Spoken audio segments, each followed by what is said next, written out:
Atom Smasher. This is from the Black Adam movie. However, it did not bother me at all to pick it up because it's still Atom Smasher. The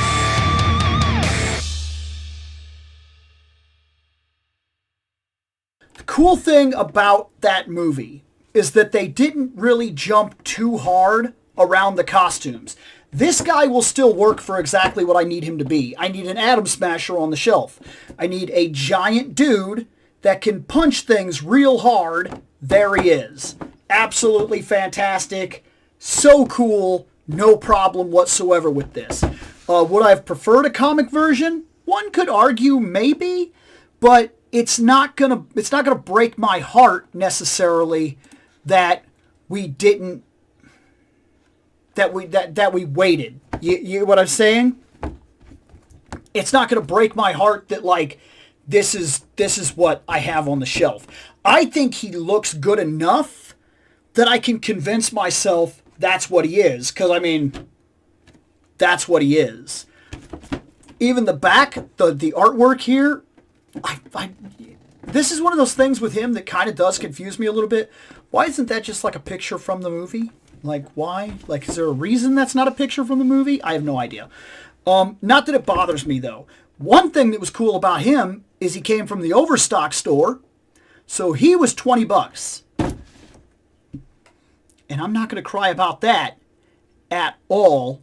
Let's open this gigantic dude, shall we? That's what we're going to do. Okay, so first thing that we are going to do is we are going to go into the card here.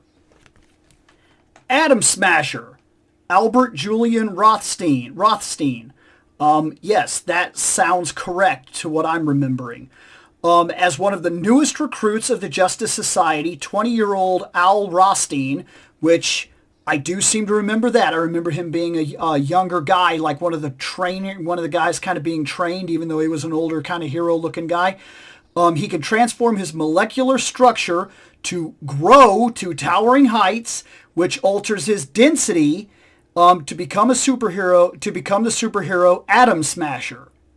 What he lacks in experience, Atom Smasher makes up for with brute force and an endless well of youthful optimism. As I said, this guy's power is grow big and hit hard. That's it. It doesn't sound like a big deal. But for the kind of team that he's on, it works perfectly. I think what I love sometimes about the JSA is that you could have somebody like Atom Smasher on the JSA and he will work just fine, as opposed to put this guy on the Justice League. Put this guy alongside Martian Manhunter. I can grow really big. I can grow really big. And when I'm big, I'm strong and tough. And then Superman's like, oh, that's cool. I'm indestructible and can like push the moon out of orbit. And he's like, oh. And then he's like, oh, well, Martian Manhunter, I can get really, really big. And Martian Manhunter's like, I can also change my size and become completely intangible and like put my hand through your head and then go solid for a moment and then pull my hand back and you'll just like spasm and die. And he's like, oh. He just doesn't have anything. And then he's like, well, that guy right there just talks to fish. I can be absolutely huge and I can punch things really hard. And they're like, well, actually, he can survive the pressure on the bottom of the ocean. So up here, he's actually nearly indestructible. And he's just like, oh.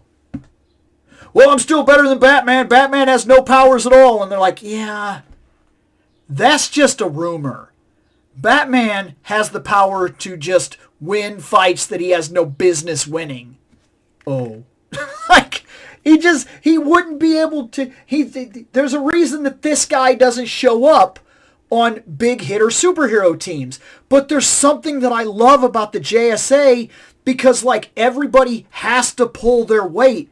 And usually you don't have a lot of characters in the JSA that are like absolutes. You have a Flash, but he's not as fast as the other Flashes. He's considered to be one of the slowest. But that's fine. He doesn't need to be super, super ridiculous, break the rules Flash speed. He just needs to be the Flash. He's the fast one. You need a guy like Commander Steel. He's your tank. This guy's kind of a tank, but he's more of a bruiser. He gets really big, and then he throws that punch, and he throws it so hard, it's like an atom bomb is going off. Like, he's super ridiculous strong. But he can also be put down a little easier than you'd like to think, because he gets big like this, just like Gigantus, and somebody does this wicked uppercut, especially somebody like Superman or something, and he's down, he's out. But this guy is cool looking. Like, he works. He's everything that the McFarlane figures are. Like, I'm experiencing no difficulties. He has all the same movement and everything that all the McFarlane figures have. He's just big. That's all they did, was take a figure like they would have made with any other guy and made him big, which is a good thing, because some of these other figures, the big ones from McFarlane, they're not this. Like, you got a King Kong, but like his arms, he can't move. Why would you do that? You got like a Godzilla, but he like is barely articulated. You got that new guy that just came out for the 2025 Superman movie, that big, happy, sea monkey looking dude. I don't know who he is. I cannot recall that from comic books right now. But like him, that guy is there. They just made him, and he can barely move. Like, this guy moves.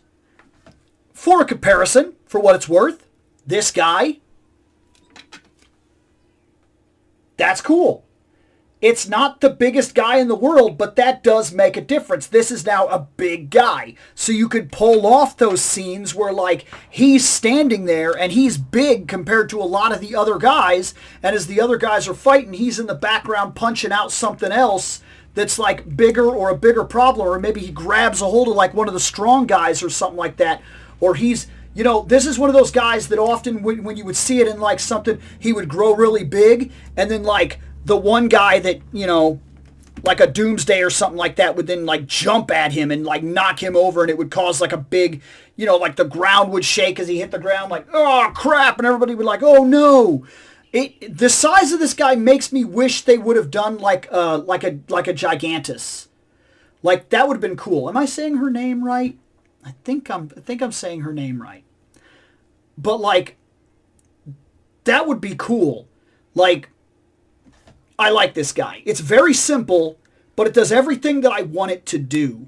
And it doesn't have to, like, it was a simpler time. I mean, I say that every time we talk about the JSA, but it was a simpler time. You could just have superheroes that just had, like, one power, and that one power was important in a team of superheroes that were all pretty much on par the same way. That's not a thing anymore. Superheroes are almost overdone now. Like, you look at somebody like, you look at the Justice League. The Justice League is broken in ways that we don't even really stop to think about sometimes. Like, who's challenging them? Who even can, realistically? Every time we do something with the Justice League anymore, it has to be like a world-ending event. Because their powers are so ridiculous. Superman stops world-ending events by himself. Wonder Woman stops world-ending events by herself. Green Lantern stops world-ending events by himself. Like, the Martian Manhunter could easily stop a world-ending event by himself. And there's just a team of these guys. And then they got, like, Hawkgirl. She could fly.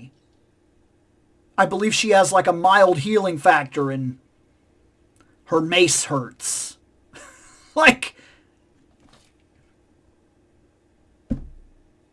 what? Like, there's times that you look at some of the characters that get referenced into these teams and you go, what are you even doing here? Like, what do you... Go home. We've got this. You're not needed. Like, and I hate to do that because I like Hawkgirl and I'm very much looking forward to that release because they have these 2 Hawkgirls coming out and I want one of them. I know I want the main one more than the other one, but I don't care if I get either one of them as long as I get a Hawkgirl. And there's a Hawkman that's actually from this collection as well, the Black Adam movie. If I could track that down, that'd be really cool too, because I'd love to have a Hawkman. There's a lot of things in this line that I still would appreciate putting on the shelf, in all honesty. And to know that I may not actually get that chance, it is kind of a bummer. But then that just means we need to enjoy what we got while we got it, get what we can, just hang out, talk about it. That's the way that it is right now. So, Atom Smasher, awesome. He's here now. I don't know how much more JSA I need to hunt down. I mean, realistically, there's probably 20, 30 other figures that I could hunt down. But I think in order for my ideal Justice Society, I think I have enough on the shelf now that the only thing I'm missing is my 2 cornerstones. I need to hunt down Alan Scott, Jay Garrick, and then anything else I get from that point on is just extra. I think I'm there now. 2 figures left to hunt down. Once I get them, I've got my JSA.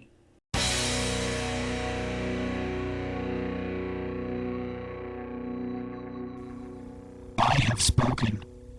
Take what you will from it.